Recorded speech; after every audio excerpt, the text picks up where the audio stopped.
BJP করি আজকে আমরা এই মানবিক অমানবিক হতে পারি না, যে কারণে আমি বলেছিলাম। আজকে আমি যেটা বুঝতে পারছি, সেটা আপনারা কতটা বুঝতে পেরেছেন জানি না, সেটা হচ্ছে যে এই যোগ্য অযোগ্যের লিস্ট বের করে দেওয়া সম্ভব কীভাবে। সিবিআই যে মাদার ডেস্ক উদ্ধার করেছে ওই হরিয়ানার কোনো একটা জায়গা থেকে, সেটা সিবিআই ট্যালি করে দেখেছে যে মিস্টার এক্সের কাছে যেটা ছিল সেটা যেটা মিস্টার এক্সের যিনি সাবকন্ট্রাক্টর কাছে যা একই জিনিস, সেই লিস্টটাকে সঠিক লিস্ট ধরে নিয়ে স্কুলস কমিশন ধরে নিয়ে যে সেটাই সঠিক লিস্ট, সেটাই ওয়েমার, কারণ ধরতেই হবে, এছাড়া আপনারা তো ধ্বংস করে ফেলেছেন। সিবিআই তো সেই মাদার লিস্টটা উদ্ধার করেছে। এইবার সেইটাকে আপনারা ওয়েবসাইটে পাবলিশ করুন, যদি 25 লক্ষ শিক্ষার্থী হয় 25 লক্ষেরই পাবলিশ করুন। তারপর আপনারা লোকজন নিয়ে বসুন, তারপর যদি আপনারা কমিটি করতে রাজি থাকেন আপনারা নিয়ে বসুন কমিটি মেম্বারদের, সেখান থেকে ছানবিন করে যোগ্য এবং অযোগ্য আলাদা করা হোক, করে এইবার একটা রিভিউ অ্যাপ্লিকেশন সুপ্রিম কোর্টের কাছে করা হয় যে হুজুর এরা হচ্ছে অযোগ্য প্রার্থী, এদেরকে নিয়ে আপনি যা খুশি করুন, আর এরা হচ্ছে যোগ্য প্রার্থী, এদেরকে কোনো শাস্তি দেবেন না। অবসর নিয়েছে বা পেশা পাল্টে ফেলেছে, তখন বিকাশ কাকে বল দেবে?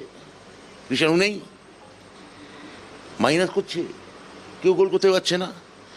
ফলে তাহলে বিকাশ ওনার এখন কি করছে? ওনার স্থানীয় গজু বসু, পল্টু দাস, এদের বলা উচিত অন্তত একটা চিমা যেন মোতায়েন করে। যা পাশ বাড়াবো, কৃষাণু তো নেই, পেশা পাল্টে ফেলেছে, কি করা যাবে? আর কি বলবো। অভিজিৎ গাঙ্গুলি একটা বলেছেন যে একটা কমিটি তৈরি করা হয়, একটা কমিটি আজকে অনেকের সঙ্গে বলছেন যে আপনাদের যে ওয়েবগুলো যদি উদ্ধার করা হয়।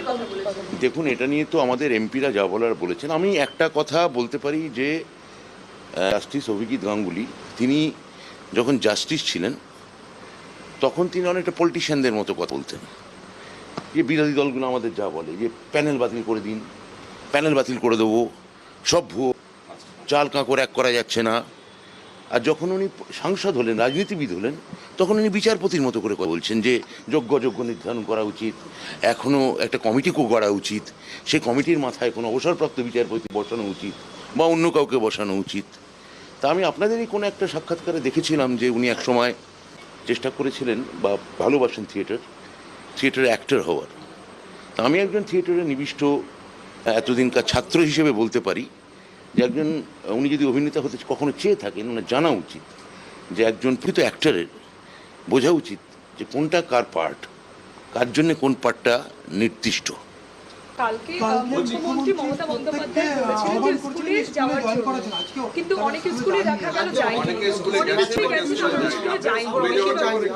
দেখুন, এ ব্যাপারে কালকে মুখ্যমন্ত্রী যেটা বলেছেন সেটাই ওদের চূড়ান্ত হিসেবে দেওয়া উচিত।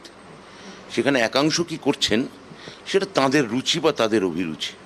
তাদের আমি আবার গভীরভাবে মনে করি যে মানবিক সহমর্মিতা মুখ্যমন্ত্রী মমতা বন্দ্যোপাধ্যায় দেখিয়েছেন, সেটাই ওনাদের মানে আপনারা একাংশ বলছেন। এই সমস্ত কিছুর ঊর্ধ্বে উঠে আমাদের মনে হয় যে এই রিভিউ অ্যাপ্লিকেশনটা যেইভাবে অভিজিৎবাবু কথাটা বারবার করে বলছেন, তিনি হাইকোর্টের প্রাক্তন বিচারপতি এবং তিনি যে দৃষ্টিভঙ্গিতে বিষয়টা দেখেছেন কোনো রাজনৈতিক দৃষ্টিভঙ্গিতে, এটা নিয়ে বিভিন্ন দল তারা রাজনীতির এটা দৃষ্টিভঙ্গিতে দেখছে, আমাদের কাছে এটা কোনো রাজনৈতিক দৃষ্টিভঙ্গিই নয়। এখান থেকে আমরা কি লাভ পেলাম, কি ক্ষতি হলো, এই সমস্ত কোনো অঙ্কই আমরা করছি না।